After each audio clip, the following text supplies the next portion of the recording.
Baik, untuk layar saya sudah kelihatan. Oke.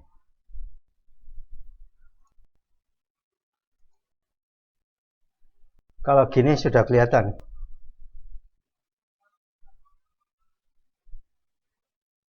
Oke. Minta tolong mikrofon di mute ya yang lainnya. Kelas akan saya mulai. Untuk kamera sementara di off dulu nggak apa-apa. Biar trafficnya uh, berat. Baik, saya mulai untuk kuliah hari ini. Assalamualaikum warahmatullahi wabarakatuh.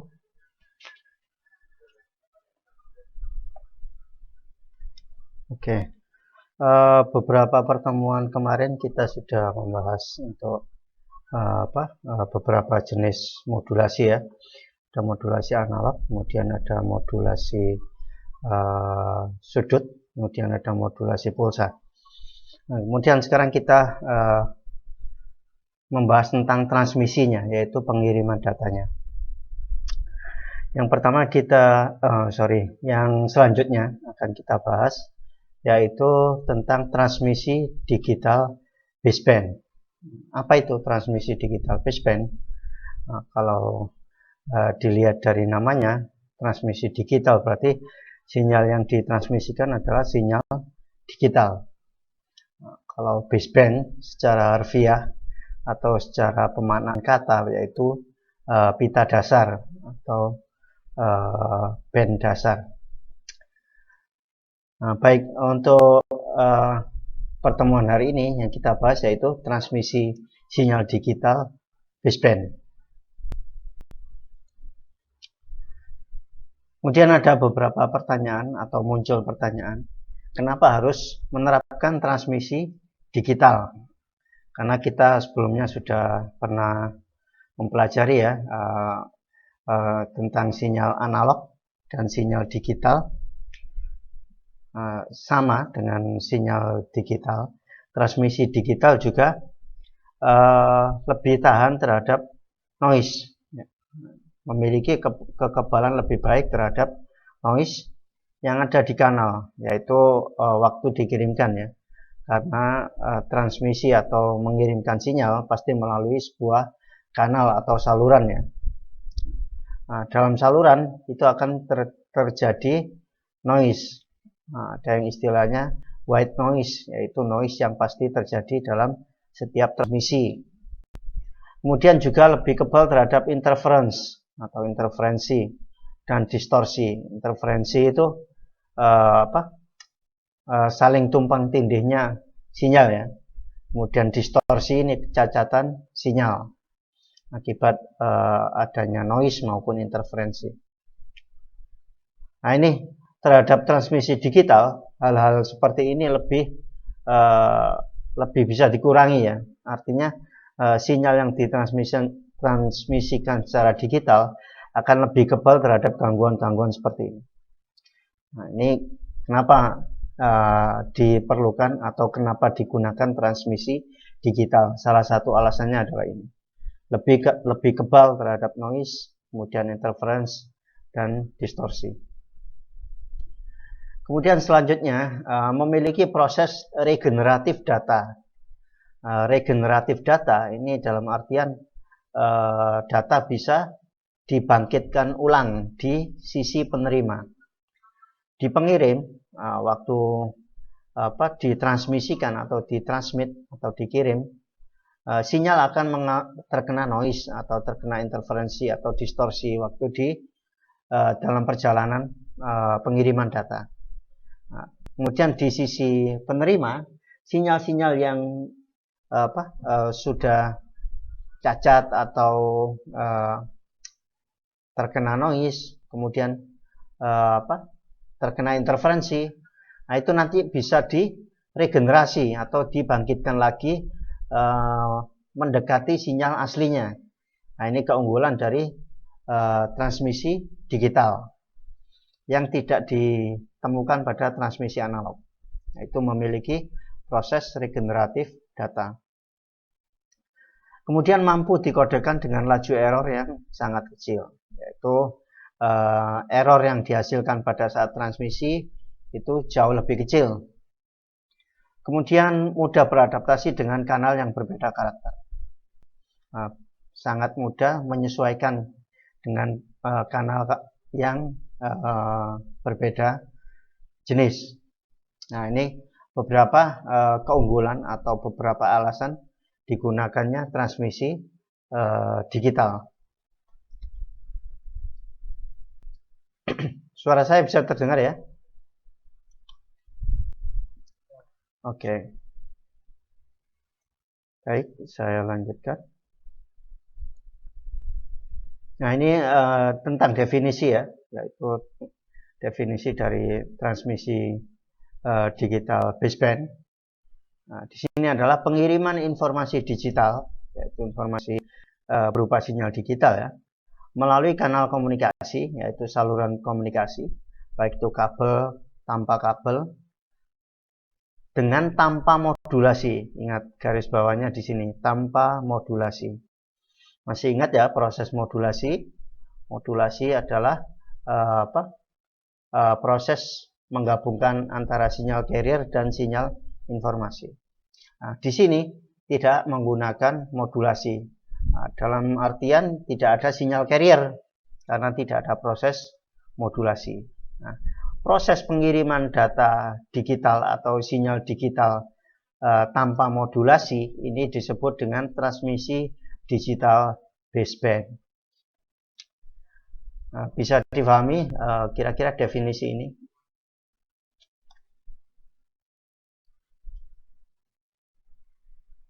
Suara saya bisa didengar ya?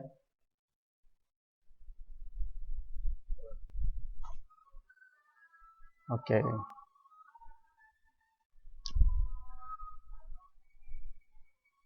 Jadi ini definisi transmisi digital baseband. Artinya tidak ada modulasi, tidak ada sinyal carrier. Hanya sinyal informasi yang bentuknya sinyal digital yang ditransmisikan melalui saluran komunikasi atau kanal komunikasi. Ini diagram blok atau blok sistem dari transmisi digital baseband. Di sini ada sinyal ya. Sini adalah sumbernya ya, pengiriman. Nah, ini sumber informasinya dengan berbagai macam format atau bentuk. Sinyal di sini ya, yang dikirimkan adalah sinyal dalam bentuk digital ya di sini ya. Nah, kemudian di sini akan dikodekan, encoder di sini, source encoder atau pengkodean sumber. Sumber di sini artinya sumber informasi. Nah, kemudian informasinya sudah dikodekan, kemudian akan terjadi pengkodean kanalnya atau saluran telekomunikasi. Nah, saluran komunikasinya juga dikodekan. Nah, di sini bentuknya berupa bit ya, bit data dari informasi sumber. Kemudian di sini berupa bit untuk pengkodean kanalnya. Nah, kemudian di sini terjadi multiplex atau multiplexing. Di sini adalah pengiriman beberapa sinyal, tidak hanya satu sinyal ya, beberapa sinyal dalam satu saluran komunikasi atau dalam satu saluran kanal. Nanti bisa lebih dari satu sinyal yang dikirimkan. Nah, ini namanya multiplex. Kemudian di sini ada modem, tapi di sini tidak digunakan ya karena kita transmisi sinyalnya digital baseband, artinya tidak ada modulasi. Kemudian dilanjutkan ke sini, sorry sebelum saya membahas ke split sini, di sini mulai dari format sinyal yang dimasukkan berupa input sinyal digital sampai ke multiplexing sampai ke modem atau modulator. Sinyal di sini berbentuk bit ya. Di sini ditulis bit atau simbol. Apa itu simbol? Nanti ada penjelasannya.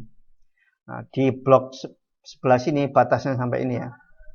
Nah, ini yang beredar di sini adalah berupa bit atau simbol. Kemudian baru keluar dari modulator. Nah, di sini bentuknya sinyal digital atau waveform di sini ya. Bentuknya sudah berupa sinyal. Nah, kemudian spread ini adalah penyebaran ya. Penyebaran melalui multiple access. Multiple access itu melalui banyak akses ya, atau banyak saluran. Nah, contohnya di jaringan lokal area network ya. Nah, itu kan tidak perlu menggunakan modem ya, atau jaringan lokal. Kalau Anda contohnya berkomunikasi menggunakan internet di jaringan lokal ya, itu termasuk menggunakan transmisi digital baseband, karena modem di sini tidak akan difungsikan ya. Nah, di sini mulai spread sampai multiple access. Kemudian ini di sisi pengirim ya. Kemudian diterima juga multiple access atau banyak saluran. Kemudian yang spread tadi, penyebaran ini di-spread atau dikumpulkan di sini. Kemudian melalui demodulator, tapi di sini tidak ada pemisahan antara carrier dan sinyal informasi karena tidak ada proses modulasi. Kemudian demultiplexing. Nah, di sini memisahkan sinyal yang beberapa sinyal tadi ya, yang di proses multiplex tadi. Ini beberapa sinyal yang dikirimkan dalam satu saluran, kemudian di sini diuraikan. Nah, sinyalnya itu dengan proses demultiplexing, sesuai dengan tujuannya masing-masing. Nah, kemudian di sini channel decoder atau pengkodean saluran.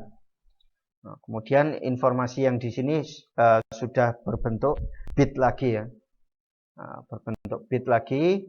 Kemudian melalui source decoder atau pengurai sandi pada sumber informasi yang dikirim tadi, yang diterima. Nah, kemudian baru berupa format data digital. Nah, ini sudah bisa diterima oleh pengguna. Nah, ini adalah proses dari sistem transmisi digital baseband. Contohnya adalah pada jaringan lokal area network atau jaringan lokal ya, jaringan yang tidak menggunakan internet atau yang tidak menggunakan modem. Oke, mungkin dari penjelasan ini ada yang ditanyakan sebelum saya lanjut?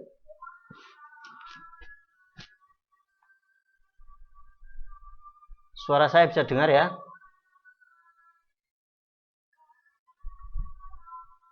Baik. Ini adalah diagram blok dari transmisi digital baseband. Nah, contohnya yang mudah diingat yaitu proses pengiriman data pada jaringan LAN atau local area network. Nah, ini menggunakan transmisi digital baseband. Tidak ada modulasi di situ. Baik, kita lanjutkan. Format untuk transmisi dan penerima digital baseband. Nah, ini sumbernya ya, sumbernya berupa informasi tadi. Sumbernya bisa berupa informasi digital ataupun analog. Nah, kalau sumber analog berarti ada proses sampling agar analog ini berubah jadi data digital ya. Kemarin kita sudah belajar sampling, quantizing, dan coder. Nah, ini apabila datanya analog maka disampling dulu, kemudian dikuantisasi, kemudian dikodekan. Nah, baru keluarnya nanti sinyal digital ya. Nah, kemudian melewati waveform encoder, yaitu untuk penyandian penyandian sinyal digital yang akan dikirimkan. Nah, kemudian baru ditransmisikan melalui transmitter, melalui saluran atau kanal. Nah, kemudian di sisi penerima Sinyal digital tersebut akan dideteksi melalui detektor ini, waveform detektor. Kemudian kalau sinyal digital, sinyal langsung akan bisa digunakan. Kalau sinyalnya berupa analog, nanti akan di decoder dulu. Di decoder ini diuraikan sandinya. Kemudian melalui LPF atau low pass filter, sehingga akan muncul sinyal analog lagi. Jadi ini proses bentuk data yang dikirim dalam transmisi digital baseband. Jadi sumbernya tidak harus sinyal digital, tapi juga sinyal analog. Tapi nantinya sinyal analog itu akan disampling, dikuantisasi, kemudian dikodekan sehingga menjadi bentuknya sinyal digital. Sama-sama yang dikirim nanti bentuk digital, tapi sumbernya bisa analog, bisa digital. Jadi seperti itu untuk format datanya. Sebentar ada adzan, kita break dulu ya.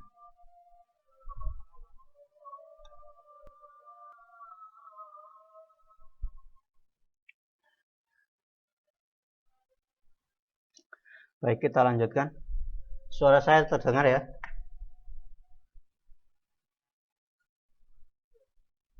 Oke. Tadi sudah kita jelaskan ya, yaitu format data yang dikirim dan diterima pada transmisi digital baseband, yaitu bisa berupa sinyal digital maupun sinyal analog. Kemudian ini format pertama dari informasi atau pesan yang dikirim dalam transmisi digital baseband. Format yang pertama di sini adalah 8 array. Coba Anda perhatikan di sini ada teks dengan dengan abjad THINK atau things, satu kata ya, things. Ini akan dikirim melalui transmisi digital baseband.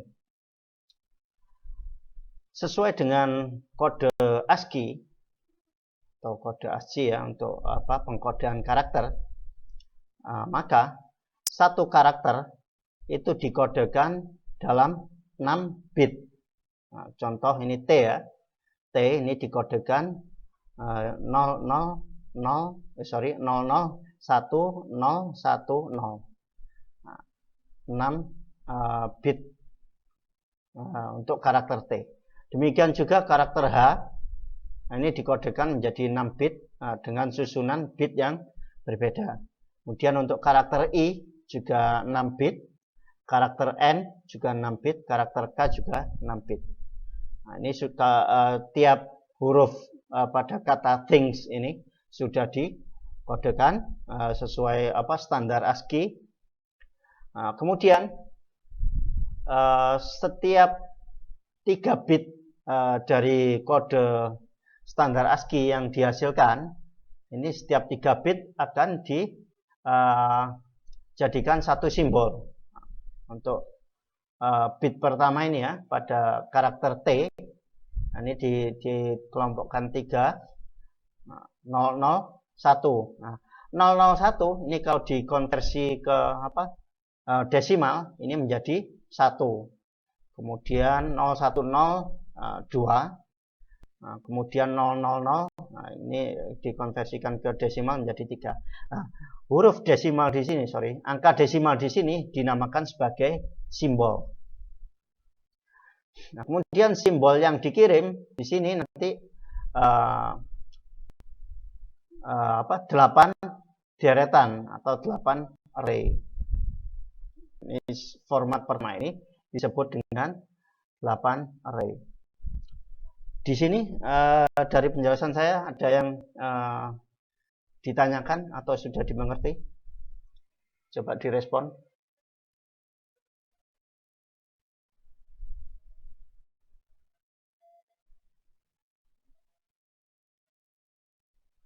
Halo, suara saya terdengar ya? Oke, bisa difahami yang format pertama ini?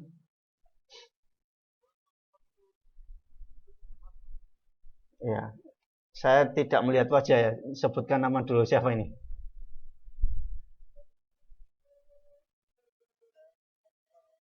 Oke, yang mana yang ditanyakan Tarumin?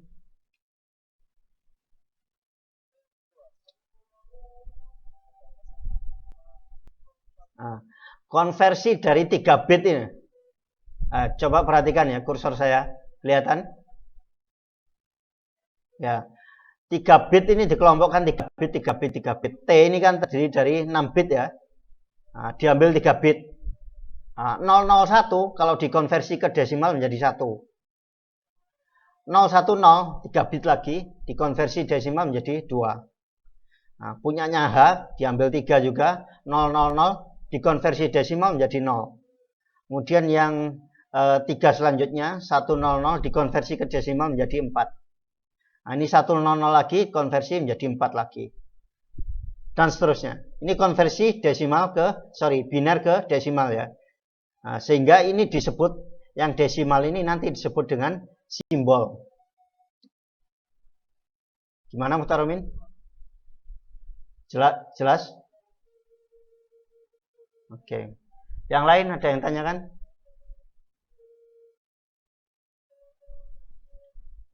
Nah, kalau nggak ada yang tanyakan, kita lanjut ke format yang kedua. Nah, format yang kedua sih sama ya, cuma di sini pengelompokannya tidak 3 bit ya. Nah, ini dikelompokkan menjadi 1, 2, 3, 4, 5. 5 bit dikelompokkan jadi 1, kemudian dikonversi menjadi desimal, menjadi 1 simbol. Nah, 00, 1, 01, nah ini kalau dikonversi ke desimal menjadi 5.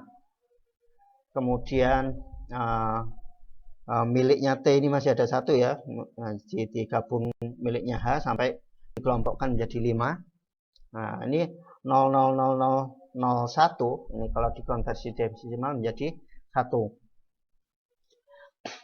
Dan seterusnya, dikelompokkan 5555.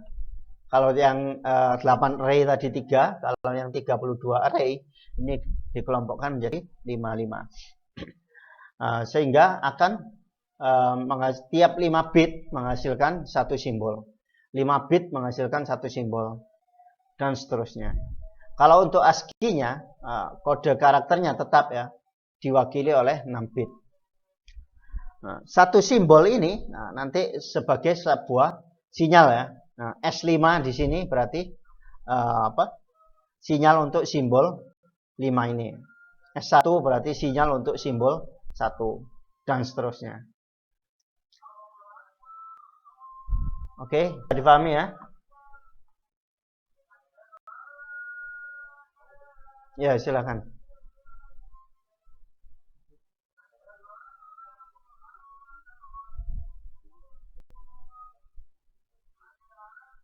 Oh, ya ini siapa ini? Oh, Ishak. Ada yang namanya tabel ASCII. Nah, silakan nanti Anda cari ya. Nah, itu ada standarnya, tidak ngawur. Nah, jadi untuk mengubah karakter ABC ke dalam bentuk bit ASCII, nah, itu ada tabelnya. Tabel ASCII. Nah, silakan nanti cari ya. Dulu waktu mata kuliah sistem digital nggak dapat materi tentang ini ASCII. Halo? Lupa atau belum dikasihkan?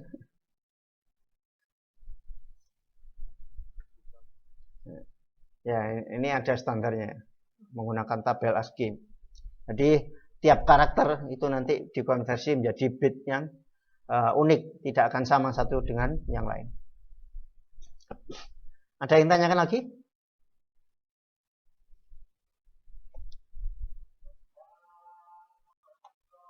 Baik, kalau nggak ada kita lanjut. Kemudian untuk karakteristik atau sifat dari transmisi digital baseband, yaitu mentransfer deretan bit 0 dan 1 dari sisi pemancar ke sisi penerima. Karena sudah sesuai dengan namanya ya, sinyal yang dikirimkan adalah sinyal digital. Maka yang dikirimkan adalah deretan bit ya. Nah, bit itu adalah kondisi biner. Kalau tidak 0 ya 1. Kemudian memiliki laju transmisi yang dinyatakan dengan bitrate. Laju transmisi yaitu kecepatan transmisi. Nah, disebut dengan bitrate. Satuannya adalah bit per second atau bps. Kemudian kemampuan kanal atau saluran untuk mentransfer frekuensi yang dinyatakan sebagai fungsi penguatan terhadap frekuensi. Jadi kanalnya atau salurannya mempunyai kemampuan untuk mentransmisikan atau mentransfer frekuensi tadi yang berupa sinyal digital ya. Kemudian terjadi perubahan bandwidth pada kanal. Jadi bandwidth pada saluran tidak bersifat konstan ya, tapi ada perubahan. Ini adalah beberapa sifat atau karakteristik dari transmisi digital baseband.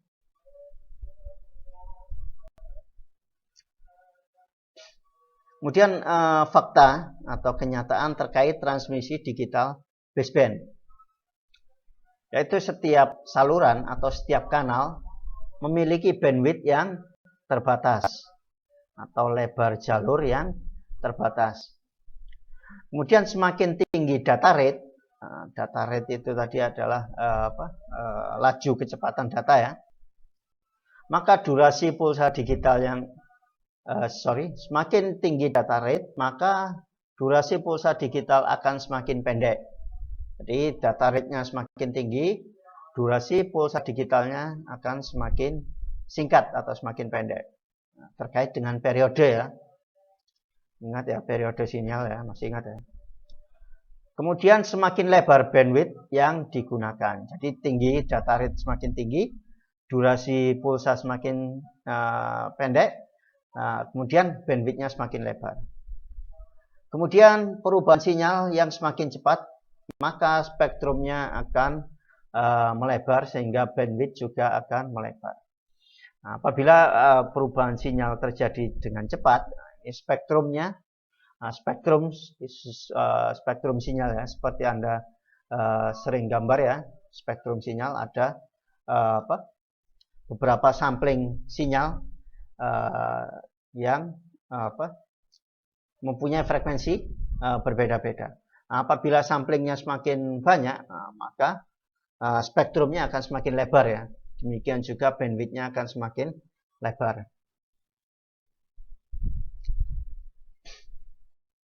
Kemudian ini adalah ilustrasi untuk transmisi digital baseband. Nah, ini ada sinyal digital ya sebagai inputan atau sebagai informasi yang dikirim melalui sebuah kanal atau saluran dengan lebar bandwidth B. Kemudian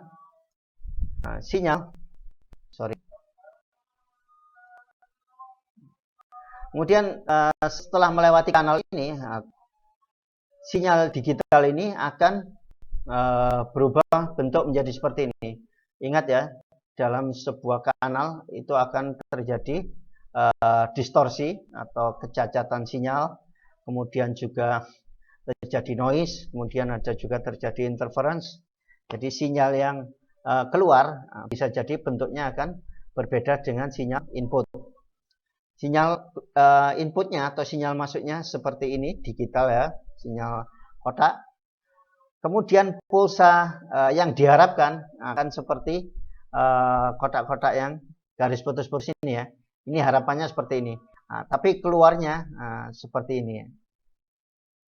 Nah, ini pulsa dengan keluaran jika bandwidth-nya 2 kali seper T atau 2 kali F. Ingat frekuensi adalah seper T ya, seper periode. Nah, sehingga bandwidth sama dengan 2 kali F atau 2 kali seper T. Nah, dengan bandwidth 2 kali seper T atau 2 kali F, bentuk sinyalnya akan seperti ini. Masih mendekati sinyal asli ya, dengan bandwidth 2 kali seperti atau 2 kali F. Nah, kemudian ini jika bandwidthnya berubah, bandwidthnya sama dengan 1 kali F, maka bentuk sinyalnya akan berubah seperti ini. Semakin tidak mendekati asli ya, semakin terdistorsi atau semakin cacat. Nah, di sini disebutkan pulsa keluaran akan semakin terdistorsi bila bandwidth kanal semakin kecil. Nah, ini bandwidth tadi asalnya 2 kali F atau 2 kali per T. Nah, sekarang dikurangi menjadi 1 kali F atau 1 kali per T, sehingga sinyal keluarannya akan semakin terdistorsi atau semakin cacat. Nah, dan yang ini bandwidthnya kan lebih kecil lagi, setengah kali F atau setengah kali per T. Ini sinyalnya akan jauh dari bentuk yang ideal seperti ini. Bandwidthnya setengah F. Nah, kemudian yang ini adalah bandwidth dengan seperempat F atau seperempat kali per T atau seperempat kali per periode. Per T itu kan sama dengan F ya. Nah, ini semakin terdistorsi, semakin kecil bandwidth, sinyal akan semakin terdistorsi pada transmisi digital baseband. Inputnya seperti ini, harapannya seperti ini juga. Nah, tapi kalau bandwidthnya semakin kecil, sinyalnya akan semakin jauh dari seperti ini. Oke, bisa difahami penjelasan saya yang ini? Halo, tolong responnya.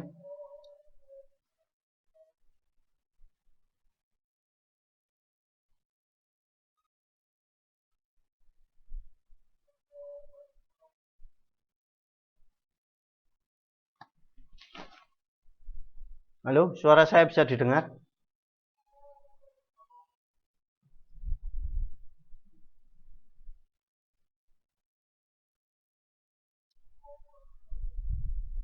Ada yang tanyakan dari penjelasan saya ini di slide ini tentang pengaruh lebar bandwidth terhadap sinyal keluaran dari kanal ya. Kalau nggak ada yang tanyakan, saya lanjut. Dampak bandwidth transmisi sangat kecil. Nah, ini apabila bandwidthnya kecil ya, seperempat F ini termasuk kecil, maka transmisi yang terjadi pun sangat kecil. Nah, ini akan menyebabkan isi atau intersimbol interference. Nah, isi ini akan menyebabkan kesalahan pendeteksian sinyal. Bisa jadi bit 0 dikira sebagai bit 1 ataupun sebaliknya. Nah, ini terjadi karena bandwidth yang sangat kecil ini. Makanya tidak disarankan penggunaan bandwidth yang sangat kecil pada transmisi digital baseband. Nah, ini ya. Ini dengan bandwidth yang kecil akan terjadi ini. Sinyalnya terjadi saling penumpukan ya. Nah, ini disebut dengan intersimbol interference atau isi ini. Nah, ini akan menyebabkan kesalahan pendeteksian sinyal. Bit 0 dikira 1, bit 1 dikira 0. Nah, ini fatal ya kalau terjadi kesalahan deteksi ini. Kesalahan deteksi ini pemicunya bisa terjadi dari intersimbol interference atau isi. Nah, intersimbol interference ini disebabkan oleh bandwidth yang sangat kecil.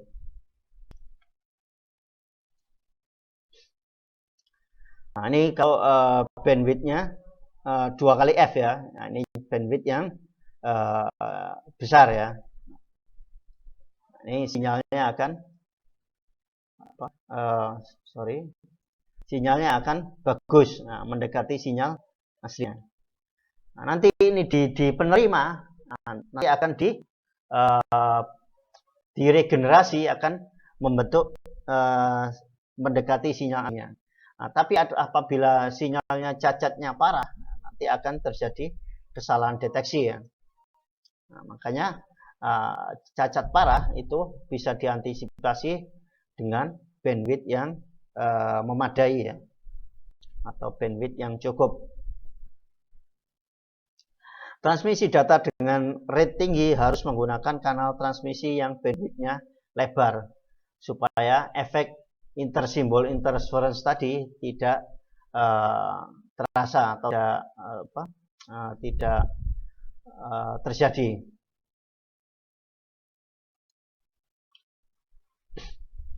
Kemudian selanjutnya adalah kita membahas tentang simbol rate dan bit rate. Simbol-simbol berbentuk pulsa sebagai representasi informasi. Seperti saya sampaikan di awal tadi ya, beberapa bit itu dikonversi menjadi simbol-simbol ya. Simbol-simbol itu nanti yang dikirimkan, sehingga ada istilahnya simbol rate atau kecepatan pengiriman simbol. Kemudian juga ada pengiriman bit, sehingga ada istilah bit rate atau kecepatan pengiriman bit. Karena simbol itu sendiri terdiri dari beberapa bit ya. Nah, untuk yang digambar A, ini ada 4 simbol ya, 4 simbol dengan mempunyai 4 nilai amplitudo yang berbeda. Nah, ini amplitudonya ya, amplitudo yang nilai ke atas ya, yang vertikal. Satu simbol diwakili 2 bit ya. Simbol pertama, simbol kedua, simbol ketiga, simbol keempat. 4 simbol digunakan untuk merepresentasikan 2 bit informasi.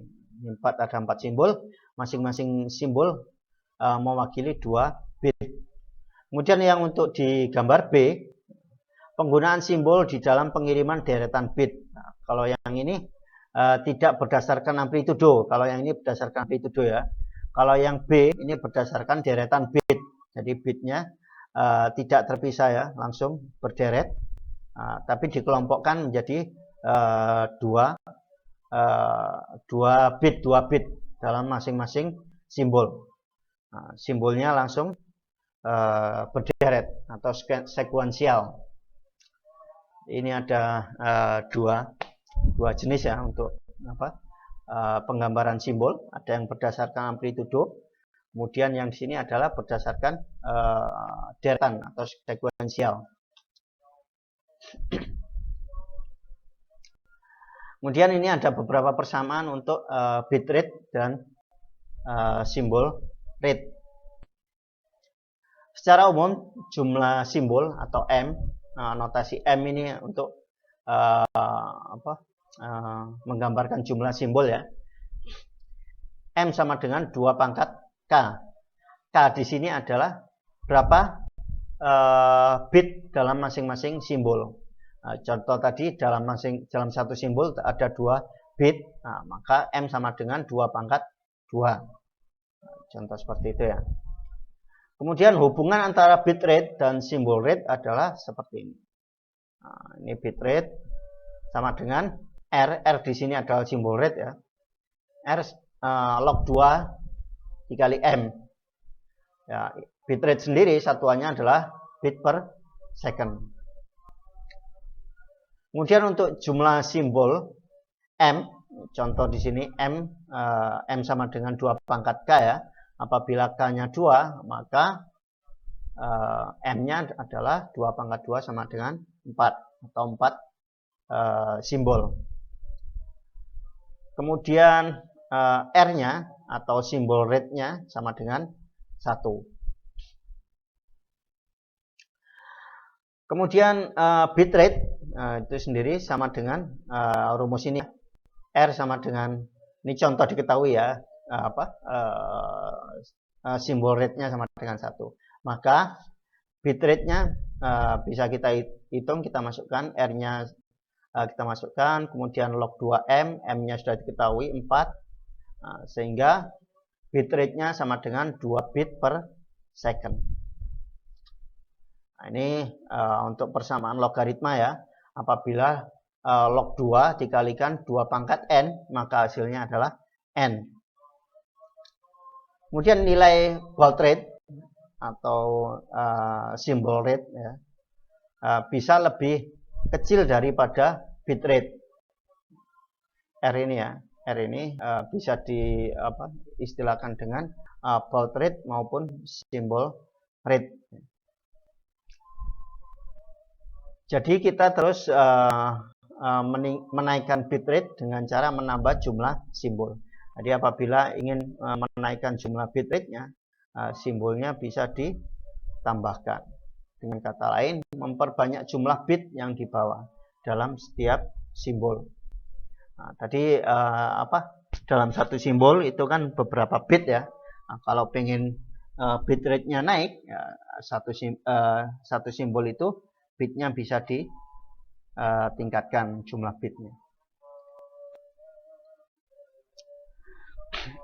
Kemudian ada proses digitalisasi sinyal analog.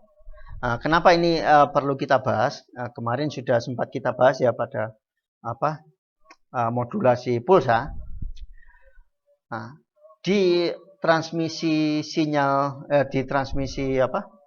digital baseband, meskipun tidak ada modulasi, tapi di sini tetap diperlukan proses sampling ya, atau kuantisasi. Kenapa?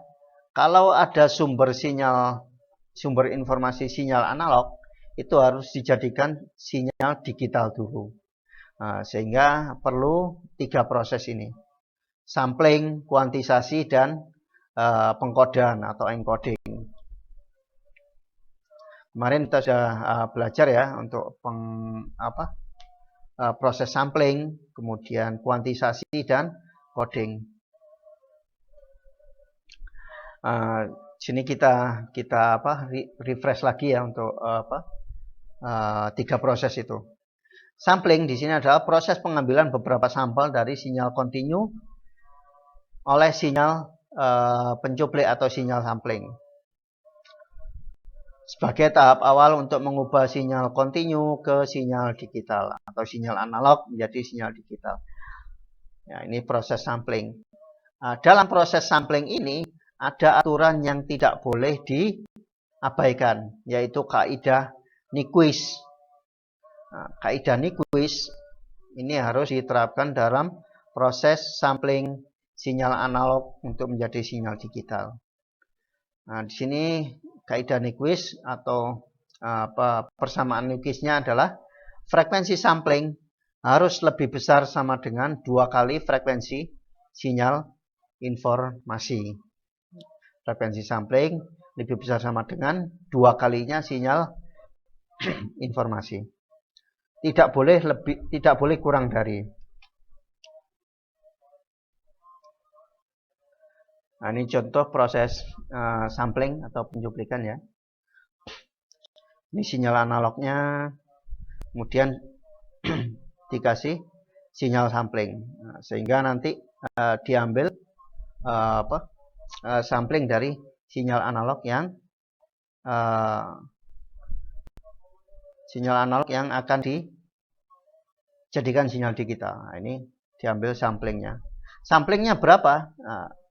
Tergantung dari frekuensi sampling yang digunakan. Nah, frekuensi sampling ingat tadi harus memenuhi aturan Nyquist, yaitu Fs lebih besar sama dengan 2 Fm. Nah, ini frekuensi pencuplik atau frekuensi sampling. Representasi sinyal pencuplik atau sinyal sampling dinyatakan sebagai unit sinyal impuls. Nah, kenapa? Karena sampling diambil kan tiap satu sinyal ya. Nah, makanya disebut sebagai sinyal impuls. X delta T. Nah, ini sinyal analog ya, kemudian dilakukan proses sampling, sigma atau penjumlahan secara deret ya, mulai dari min tak hingga sampai tak hingga dari delta T min NTS, dari sampling sinyal analog T sampai dengan N periode sampling. N itu sampling ke berapa ya? Sinyal analog notasinya N ya. Kalau sudah jadi sinyal digital notasinya pakai N ya. Nah, ini kalau sudah jadi sinyal digital nanti notasinya berubah menjadi XN bukan XT lagi. Ini kalau ini masih analog ya.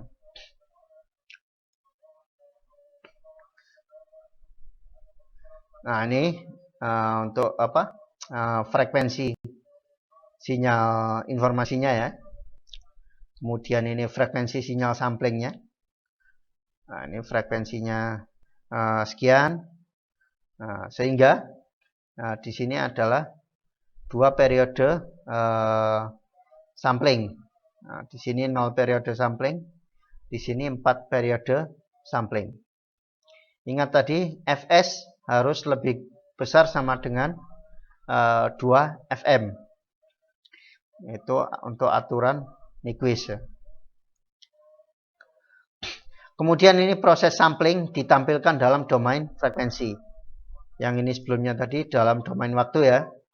Yang ini dalam domain frekuensi. Sehingga yang garis horizontal ini adalah satuannya Hertz. Nah, ini untuk min 2 Fs, min Fs 0, kemudian ini Fs, ini 2 Fs. Ini untuk frekuensi samplingnya. Kemudian sinyal hasil samplingnya ini. Nah, sinyal hasil samplingnya. Ini dalam domain frekuensi.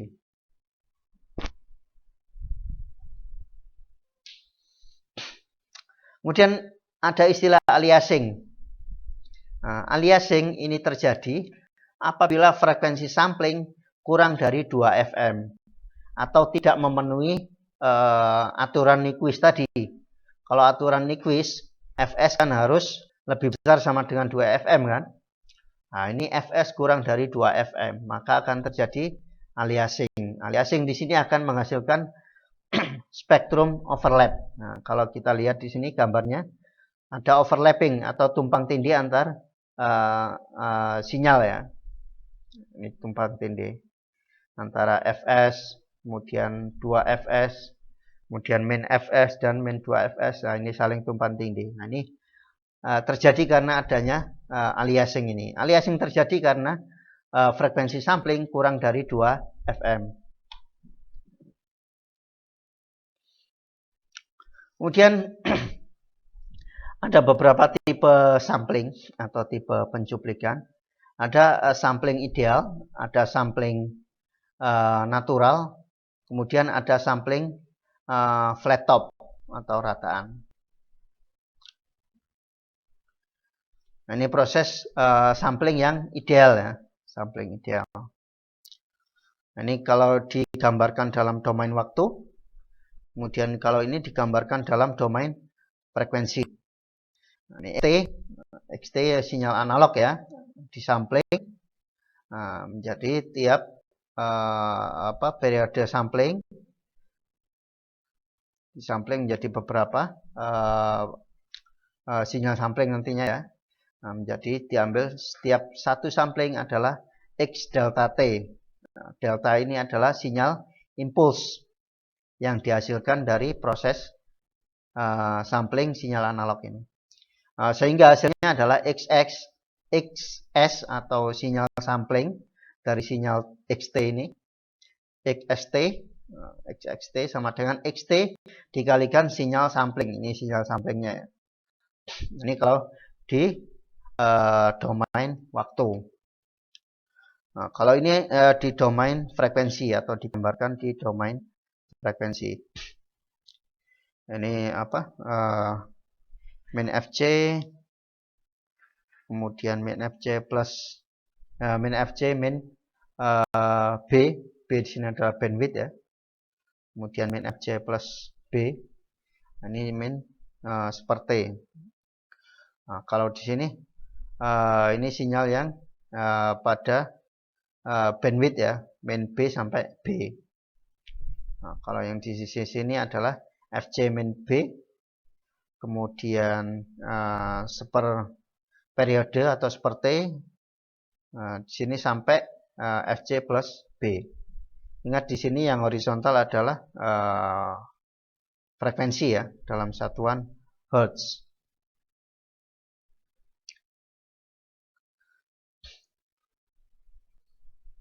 Kemudian ini adalah sampling yang natural. Sampling yang natural, kalau kita lihat hasil sinyalnya, bentuknya akan menyerupai parabola seperti ini ya. Nah, kalau yang sampling ideal, nah ini bentuknya rata ya atasnya. Kalau yang natural ini sampling yang bentuknya menyerupai lintasan parabola untuk amplitudonya ya.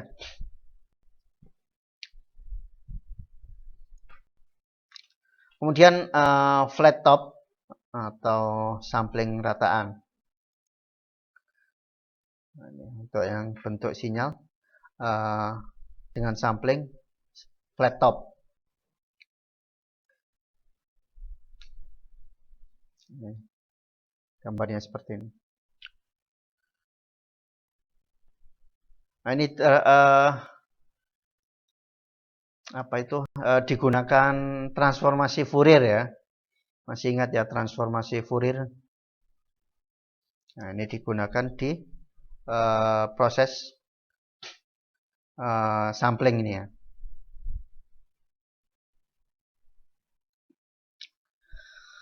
Nah, kemudian ini ada contoh soal terkait dengan sampling atau perubahan sinyal analog menjadi sinyal digital ya.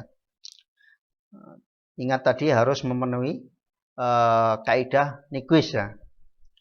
Nah, di sini kita suruh menentukan laju Nyquist dari dua persamaan sinyal yang ada. Laju Nyquist dalam arti ini adalah frekuensi samplingnya ya. Yang kita cari berapa frekuensi samplingnya. Dengan persamaan ini atau kaidah ini, Fs lebih besar sama dengan 2 Fm. Nah, untuk mencari berapa frekuensi Fm-nya atau frekuensi maksimum sinyal informasinya, persamaan sinyal ini kita ubah bentuknya dulu menjadi 2pi. Nah, ini kan belum 2pi ya.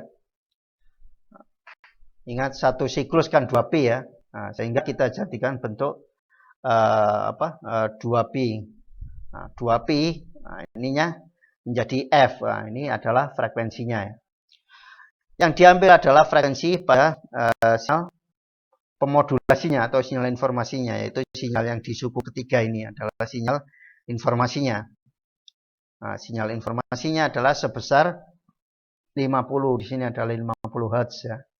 Nah, sehingga frekuensi samplingnya sama dengan 2 kali 50 Hz. Nah, sehingga frekuensi samplingnya ketemu 100 Hz untuk sinyal yang A ini.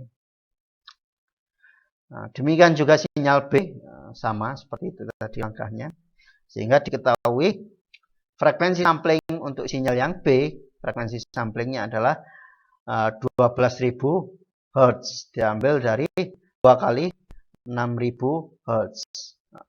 Memenuhi aturan Nyquist, yaitu frekuensi sampling harus lebih besar sama dengan 2M atau 2 frekuensi dari sinyal pemodulasi.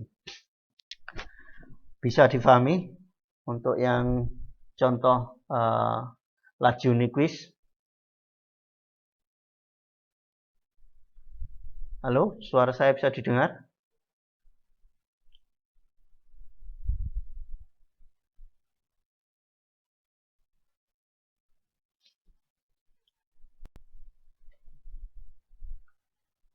Halo, suara saya bisa didengar? Mutaromin?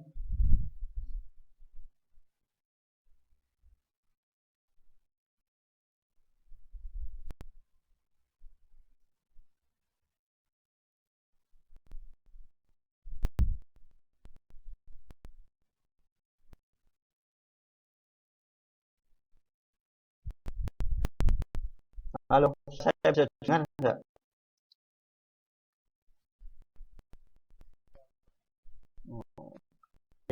Di rem ya.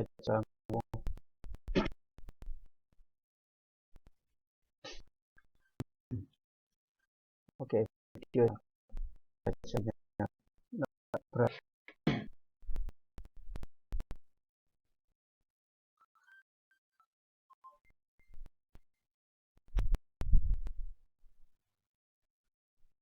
Baik, kita lanjutkan. Kemudian ini adalah beberapa jenis format sinyal ya, untuk yang transmisi dalam digital baseband. Yang atas ini adalah deretan data biner ya, atau disebut dengan bit stream. Kemudian deretan data biner ini bisa dinyatakan dalam beberapa bentuk format sinyal. Nah, yang pertama ini adalah unipolar NRZ. Unipolar ini adalah maksudnya satu pol ya, atau satu kutub. Ini positif saja di sini. Kemudian ini kemudian untuk mengkonversi biner ini ke dalam unipolar, ke dalam format unipolar, polanya seperti ini ya. Ini bit 0, ini bit 1, ini bit 1, 0, 1 seperti ini. Ini yang jenis format unipolar NRZ. Kemudian ada yang jenis polar. Nah, polar ini ada dua kutub ya. Maksudnya amplitudenya bisa positif, bisa negatif. Kemudian untuk menyatakan bit 0 dan bit 1-nya mirip dengan unipolar ini. Nah, cuma di sini amplitudenya ada positif, ada negatif. Kemudian yang ini ada yang bentuk ketiga adalah unipolar RZ. Unipolar RZ ini untuk menyatakan 0, nah ini masih sama dengan NRZ, tapi untuk menyatakan 1 ini ada dibagi menjadi dua bagian ya. Satu kecil, kemudian yang tidak ada sinyal, yang tidak ada amplitudenya setengah. Ini mewakili 1. Kemudian ini juga seperti ini, penggambaran untuk unipolar RZ. Kemudian yang bipolar RZ ini sama seperti unipolar, cuma ada amplitudenya positif dan negatif. Kemudian untuk split phase atau kode Manchester ini kebalikan dari bipolar RZ ya. Jadi yang 0 ya, yang 0 ini digambarkannya seperti ini. Kemudian satunya digambarkan seperti bipolar RZ ini. Nah, tapi dia mempunyai dua kutub untuk amplitudenya, bisa positif dan bisa negatif. Jadi pola-pola format sinyal untuk menggambarkan deretan bit, bisa dalam beberapa bentuk ini. Nah, ini penjelasannya ya. Unipolar RZ komponen DC tidak mengandung informasi, daya tidak terpakai. Kemudian NRZ memiliki lebar energi per bit dan sinkronisasi lebih sulit. Kemudian polar RZ atau NRZ tidak ada komponen DC jika 0 dan 1 persis atau simetris. Gambarnya seperti yang saya jelaskan tadi ya. Kemudian bipolar NRZ tidak ada komponen DC. Kemudian yang split tadi atau kode Manchester, komponen DC terpisah dari deretan pesan yang ditransmisikan dan memiliki bandwidth yang lebar. Kemudian untuk pengiriman simbol rate atau baud rate, ini apabila simbol rate terkena noise, nah ini contoh 4 level, ada 4 level simbol ya. Masing-masing simbol ini biasanya terdiri dari beberapa bit ya. Nah, apabila banyak simbol yang terkena noise, maka akan terjadi perubahan level simbol. Nah, ini sehingga muncul level-level simbol yang baru. Ini apabila terkena noise ya. Semakin banyak jumlah simbol, deteksi simbol semakin sulit dilakukan dan pengaruh noise akan semakin signifikan.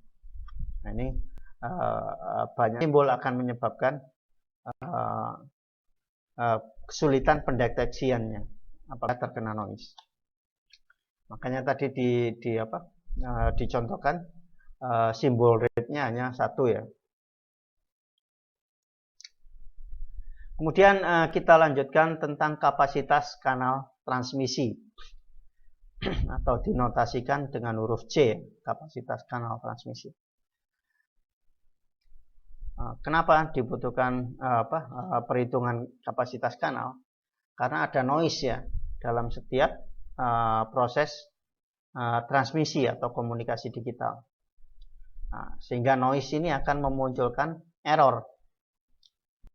Ukuran noise terhadap sinyal dinyatakan sebagai SNR, seperti yang kemarin saya sampaikan ya. SNR atau sinyal dibagi noise atau sinyal to noise ratio itu adalah perbandingan daya sinyal dibagi daya noise. SNR dinyatakan dalam desibel. Nah, ini persamaan SNR dalam desibel ya. SNR dalam desibel sama dengan 10 log daya sinyal dibagi daya noise. Kemudian untuk ini tokohnya ya, penemu untuk kapasitas kanal ya. Namanya adalah Claude Shannon. Yaitu dinyatakan error free bit rate atau bitrate yang tidak mengakibatkan error pada suatu kanal transmisi tidak dapat melebihi kapasitas maksimum kanalnya. C ini kanal ya, atau saluran.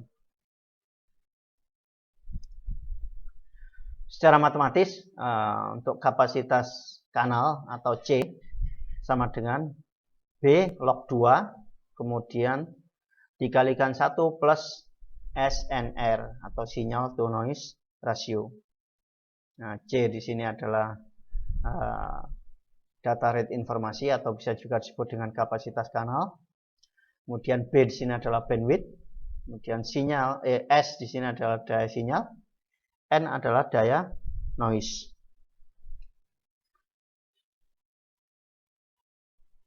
Nah, ini contoh. Misal pada suatu kanal transmisi bebas noise memiliki bandwidth 4 kHz. Kemudian simbol rate maksimum pada kanal adalah 8 kilobaud. Simbol rate itu bisa disebut dengan juga baud rate karena satuannya simbol rate adalah baud ini ya.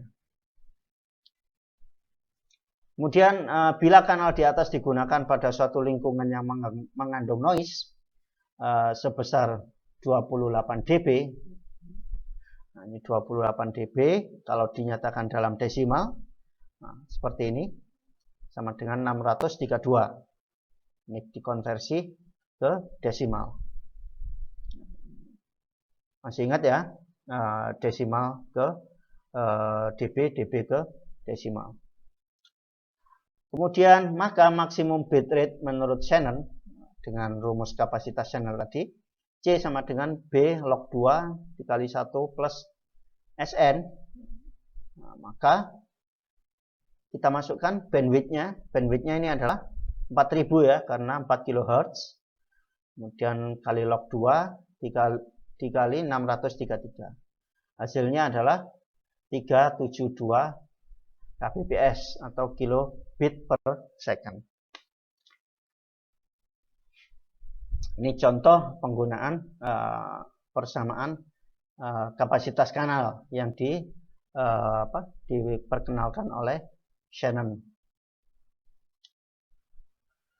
Kemudian line coding ini merupakan metode untuk merubah simbol dari sumber ke dalam bentuk line untuk ditransmisikan. Line coding merubah pesan digital ke dalam deretan simbol baru. Kemudian decoding bekerja sebagai kebalikannya. Nah, kalau coding adalah menyandikan ya, kalau decoding itu adalah menguraikan sandi. Nah, sehingga akan menjadi pesan aslinya. Sistem yang menggunakan line coding tapi tidak melibatkan modulasi disebut dengan sistem transmisi baseband. Nah, ini tadi ya yang kita bahas di sini adalah sistem transmisi baseband. Codingnya tetap ada, tapi tidak ada modulasi, tidak ada sinyal carrier. Kemudian spektrum hasil pengkodean tetap berada dalam rentang frekuensi asli pesan. Jadi spektrum sinyalnya sesuai dengan frekuensi sinyal aslinya. Ini tujuan line coding. Untuk merekayasa spektrum sinyal digital agar sesuai dengan medium transmisi yang digunakan. Kemudian untuk sinkronisasi antara pengirim dan penerima. Kemudian untuk menghilangkan komponen DC. Komponen DC itu adalah sebutan untuk sinyal dengan frekuensi 0 Hz. Nah, sinyal yang tidak mempunyai frekuensi itu disebut dengan komponen DC sinyal. Komponen DC tidak mengandung informasi apapun. Nah, karena dia tidak mempunyai frekuensi ya, tetapi menghamburkan daya pancar, tetapi dia menyerap daya, sehingga tetap memerlukan daya. Kemudian untuk menaikkan data rate dan pendeteksian kesalahan. Nah, ini semua adalah tujuan dari line coding. Nah, ini proses line coding ya. Nah, ini bit sumber informasi, kemudian disandikan atau encoder sesuai dengan berapa level tingkatan sinyalnya atau line sinyalnya. Ini ada 4 level. Kemudian di sini berubah menjadi sinyal analog. Kemudian diuraikan lagi. Nah, ini dalam pengiriman ya, berubah menjadi sinyal analog karena di line coding tadi ini, di proses line coding. Aslinya sinyal digital ini, tapi dalam proses line coding nanti sinyalnya berubah analog yang mendekati dalam bentuk sinyal digital. Kemudian disandikan sehingga di penerima akan mendekati sinyal aslinya ini. Di decode atau diuraikan menjadi seperti sinyal aslinya. Ini adalah proses line coding. Nah, ini tadi macam-macam line coding ya, dengan format yang kita bahas tadi. Ada NRZ, kemudian ada NRZ yang apa ini? Tulisannya vertikal ya, sorry. Ada yang unipolar RZ, kemudian polar RZ, bipolar RZ, dan ada yang split phase atau Manchester. Ini beberapa format sinyal dalam line coding. Nah, ini hasilnya dalam apa itu? Dalam domain frekuensi untuk spektrum sinyalnya. Ini contoh script MATLAB untuk data transmisi baseband dalam beberapa format ya. Ada RZ unipolar, ada unipolar. Nanti silakan Anda simulasikan. Nah, ini bentuknya. Ini yang BPRZ atau yang Manchester tadi. Kemudian ini unipolar RZ, ini polar RZ. Nah, ini yang SSP, ini yang shift, yang Manchester yang ini tadi ya. Oke. Starting.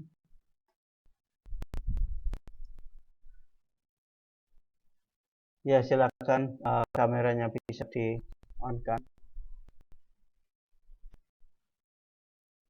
Halo, suara saya bisa terdengar?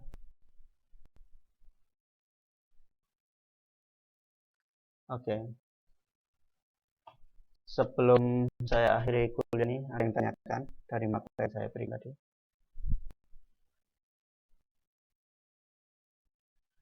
Jadi itu adalah transmisi yang tidak menggunakan modulasi. Jadi sinyalnya dikirim tanpa menggunakan modulasi, tidak adanya carrier. Dalam praktik kehidupan sehari-hari itu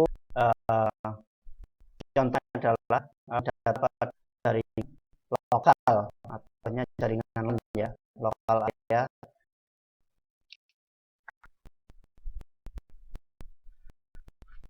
Baik, tidak ditanyakan kira-kira itu ya yang didasarkan.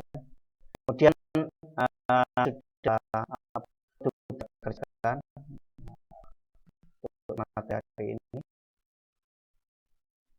Saya kira sudah sudah terupload ya. Oke. Baik, untuk hari ini kurang itu yang saya sampaikan. Saya akhiri. Assalamualaikum warahmatullahi wabarakatuh.